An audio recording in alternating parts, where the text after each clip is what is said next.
IPS Siddharth Kaushal రాజీనామా చేశారు. VRS తీసుకుని వెళ్లిపోతున్నట్లు సంచలన ప్రకటన చేశారు సిద్ధార్థ్ కౌశల్. కానీ ఆయన రాజీనామా పొలిటికల్గా కూడా సంచలనం కలిగించింది. టీడీపీ వేధింపుల వల్లే ఐపీఎస్లు పనిచేయలేకపోతున్నారు. విశాల్ గున్ని సహా చాలా మందిపై కేసులు పెట్టి సస్పెండ్ చేసింది.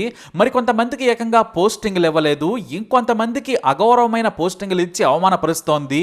కూటమి ప్రభుత్వం వేధింపుల వల్లే సివిల్ సర్వెంట్స్ ఒక్కొక్కరుగా తప్పుకుంటున్నారని వైసీపీ ఆరోపిస్తోంది.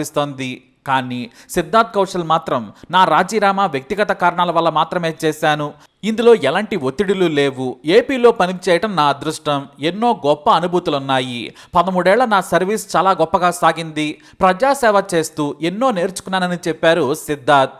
మొదటి నుంచి సిద్ధార్థ్ కౌశల్ చాలా స్ట్రిక్ట్ ఆఫీసర్ అని పేరు, నిజాయితీ గల వ్యక్తిగా పేరు తెచ్చుకున్నారు. ఆయన నిత్యం పోలీస్ స్టేషన్లను తనిఖీలు చేసేవారు. రికార్డులు పరిశీలిస్తూ సిబ్బంది అప్రమత్తంగా ఉండాలి, ఫిర్యాదుదారుల పట్ల గౌరవంగా ఉండాలని చెప్పేవారు. రాత్రి సమయాల్లో తానే బైక్ నడుపుతూ ఒంగోలు లాంటి పట్టణాల్లో ఎన్నోసార్లు శాంతి భద్రతలను పర్యవేక్షించారు. ఏ జిల్లాకు వెళ్ళినా కూడా తన పర్సనల్ నెంబర్ను ప్రజలకిచ్చేవారు. ఎలాంటి సమస్యలున్నా సరే తనకు ఫిర్యాదు చేయొచ్చు. బెదిరింపులు సహా ఎలాంటి సమస్య వచ్చినా తానున్నానని ఆయన ప్రజలకు భరోసా కల్పించారు. ఒకానొక సమయంలో ఒంగోలులోని ఓ పోలీస్ స్టేషన్కు ట్రైనీ ఐపీఎస్ ఆఫీసర్ జగదీష్ను సామాన్య పౌరుడిలా పంపించారు. అక్కడ మారువేషంలో ఉన్న ట్రైనీ ఐపీఎస్ను గుర్తించని పోలీస్ సిబ్బంది ఫోన్ పోయిందంటే కాస్త దురుసుగా ప్రవర్తించారు. ఎఫ్ఐఆర్ కాపీ ఇవ్వలేదు. పైగా కనీసం కూర్చోమని చెప్పకుండానే గంటసేపు నిలబెట్టి కానిస్టేబుల్స్, ఎస్ఐ, సిఐ సహా అందరూ కూడా దుందుడుకుగా వ్యవహరించారు. అసలు నువ్వు ఈ టౌన్కి ఎందుకు వచ్చావు? నీ ఫోనే పోయిందని గ్యారంటీ ఏంటి?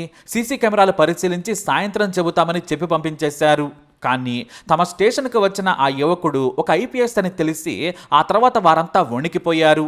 ఆ తర్వాత సిద్ధార్థ్ కౌశల్ వారందరికీ కూడా క్లాస్ తీసుకొని పద్ధతిగా పనిచేయాలి, ఫిర్యాదుదారులను కూర్చోబెట్టి మాట్లాడించాలి, మనం గౌరవం ఇస్తేనే ప్రజల్లో మనకు గౌరవం ఉంటుందని గట్టిగానే మందలించారు. ఇదే కాదు, కర్నూలు, కడపలోని రౌడీ షీటర్లకు కూడా ఆయన సింహ స్వప్నంలా మారారు. కృష్ణా, ప్రకాశం జిల్లాలో ఆయన ప్రవేశపెట్టిన ఇన్నోవేటివ్ ఐడియాస్ గొప్ప పేరు తెచ్చిపెట్టాయి. నకిలీ మద్యంపై ఆయన పెద్ద యుద్ధమే చేశారు. సారా బట్టేలను ధ్వంసం చేయించి ప్రజలకు దగ్గరయ్యారు. నేరస్తులను మార్చేందుకు ప్రయత్నించారు. నేరస్తులనేవారు పుట్టుకతో తయారు కారు. వారి ఆర్థిక, సామాజిక పరిస్థితులు, చుట్టూ ఉన్న వాతావరణం వారిని నేరాల వైపు మళ్లిస్తుంది. వారిని సరైన దారిలో పెట్టేందుకు ఆయన మొదట చాలా మంచితనంతోనే హ్యాండిల్ చేస్తారు.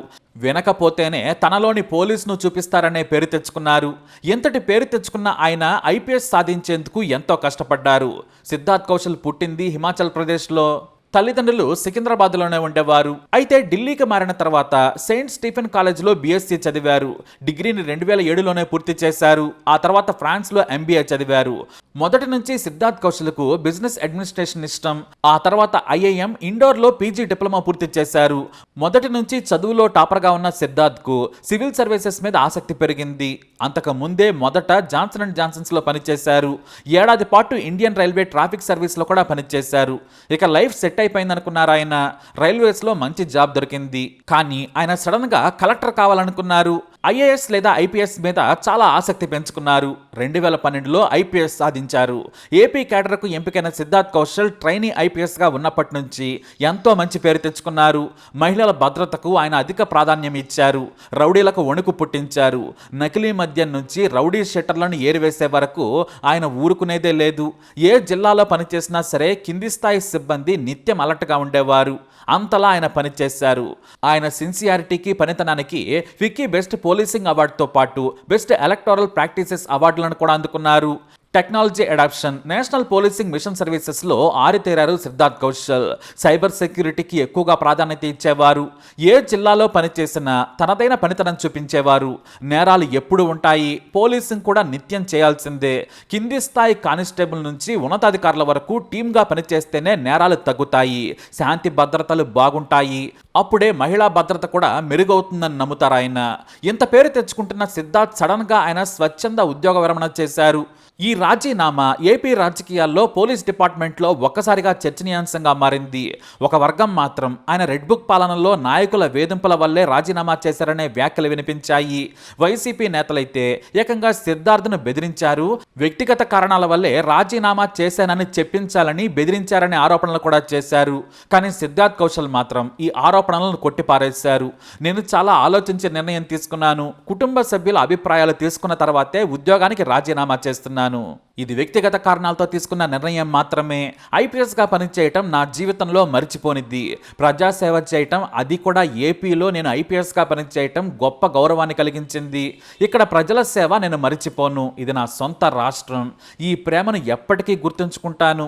ఏపీ ప్రభుత్వానికి, నా సీనియర్లకు, నా సహచరులకు కృతజ్ఞతలు చెబుతున్నాను. మీ మద్దతు వల్లే నేను పని చేయగలిగాను. నేను కృతజ్ఞతాపూర్వకంగా జీవితంలో ముందడుగు వేయాలని ఈ నిర్ణయం తీసుకుంటున్నాను. కొత్త జీవితాన్ని మొదలు పెట్టాలనుకుంటున్నట్లు సిద్ధార్థ్ కౌశల్ మీడియాకు పంపిన లేఖలో రాసుకొచ్చారు. అయితే సిద్ధార్థ్ కౌశల్ రాజీనామాలో కొత్త కోణాలు కూడా ఉన్నాయని కొంతమంది విశ్లేషకులు అంటున్న మాట. ఆయన్ను అధికార పార్టీ వేధిస్తోంది. గతంలో ఆయన జగన్తో రాసుకు తిరిగారు, టీడీపీ నేతలను ఇబ్బంది పెట్టారని, నేడు కక్ష సాధిస్తోందని కొంతమంది చెబుతున్న మాట. అవమానాలు పడలేకే సిద్ధార్థ్ రాజీనామా చేశారని చెబుతున్నారు. ఇప్పుడు డీజీపీ కార్యాలయంలో ఎస్పీ అడ్మిన్గా పనిచేస్తున్నారు. తన అనుభవానికి తగ్గట్టుగా సరైన గౌరవం, పోస్టింగ్ ఇవ్వలేదనే ఆవేదనలో ఉన్నారట సిద్ధార్థ్. ఇప్పటికే కొంతమంది ఐపీఎస్లు సస్పెండ్ అయ్యారు, కొంతమంది కేసులు ఎదుర్కొంటున్నారు. దాదాపు 24 మంది ఐపీఎస్ స్థాయి అధికారులకు పోస్టింగులు లేవనే విమర్శలు కూడా వినిపిస్తున్నాయి. కావాలనే గతంలో వైఎస్ జగన్కు దగ్గరగా ఉన్నారనే కారణంతో టీడీపీ ప్రభుత్వం వారిని అవమానిస్తోందని వైసీపీ నేతలు చేస్తున్న విమర్శ. ఏదేమైనా కూడా, రాజకీయ కారణాలు ఏవైనా కూడా, గొప్ప అధికారి ఇంకా 21 ఏళ్ల సర్వీస్ ఉండగానే రాజీనామా చేయటం మాత్రం బాధాకరమైన విషయం. ఐఐఎం చదివిన సిద్ధార్థ్ కౌశల్ పైగా ఐపీఎస్ కావడంతో మల్టీనేషనల్ కంపెనీలలో ఎన్నో గొప్ప గొప్ప అవకాశాలుంటాయి.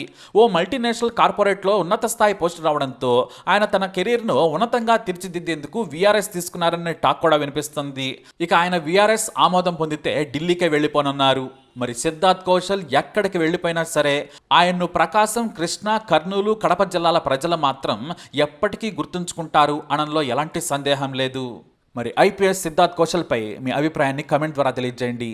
ఆయన సిన్సియారిటీకి, సూపర్విజన్కి తప్పకుండా ఈ వీడియోని లైక్ చేయండి, షేర్ చేయండి.